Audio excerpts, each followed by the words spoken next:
Écho de la Marina du samedi 20 janvier 2024. Amis internautes de Guérite TV Monde, bonjour et bienvenue. Tous les regards sont portés sur le palais de la Marina qui accueille une nouvelle fois les députés de l'opposition, les démocrates, mais cette fois-ci, tous les 28 députés de l'opposition. C'est une initiative du chef de l'État qui a décidé de rencontrer l'ensemble des 109 députés à partir du lundi prochain.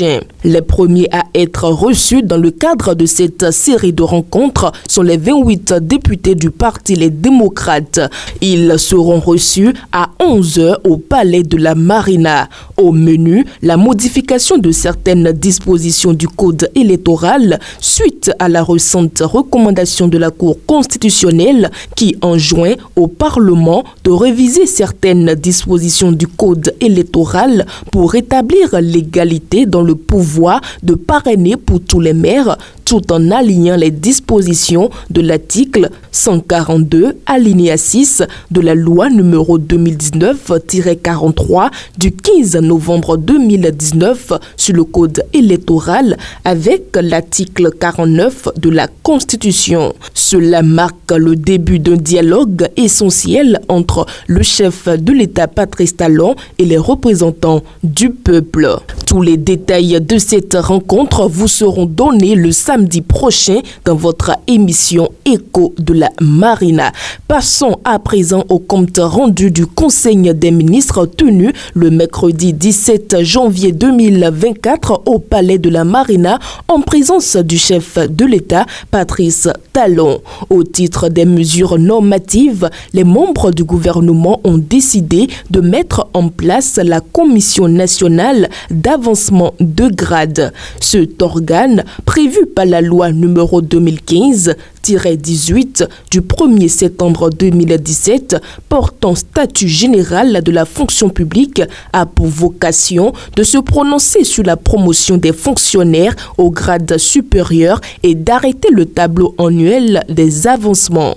À ce titre, il est chargé d'étudier les tableaux sectoriels d'avancement de grade des ministères et institutions de la République, d'arrêter les états de proposition à l'avancement de grade en se conformant aux dispositions du statut général de la fonction publique, de dresser la liste des candidats retenus par catégorie et par grade pour l'inscription au tableau d'avancement et aussi de retenir le nombre de candidats à promouvoir qui ne peut excéder le nombre de vacances fixées sur la base du pourcentage de fonctionnaires prévus dans chaque grade. Et enfin, d'établir le tableau d'avancement de grade et le soumettre à l'appréciation du ministre chargé de la fonction publique.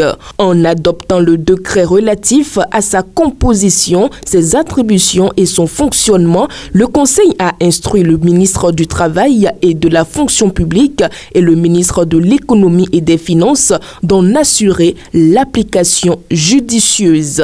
Autre décision au titre des mesures normatives, actualisation des statuts de l'Agence pour la gestion de la logistique des officiels. La relecture des attributions de ladite agence s'explique par la volonté d'étendre son champ de compétences pour lui permettre d'assurer notamment le suivi du déroulement du pèlerinage à la Mecque sous la coordination du comité d'orientation et de supervision de l'organisation annuelle du Hajj.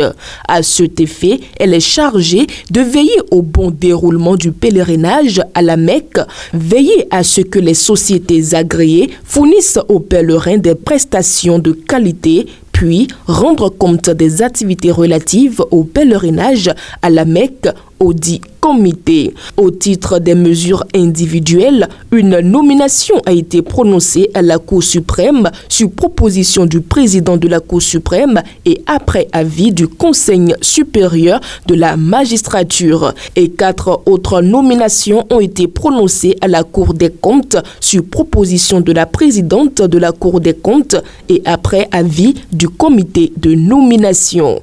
Amis internautes de Guérite TV Monde, ainsi prend fin ce numéro de votre émission Écho de la Marina. À samedi prochain.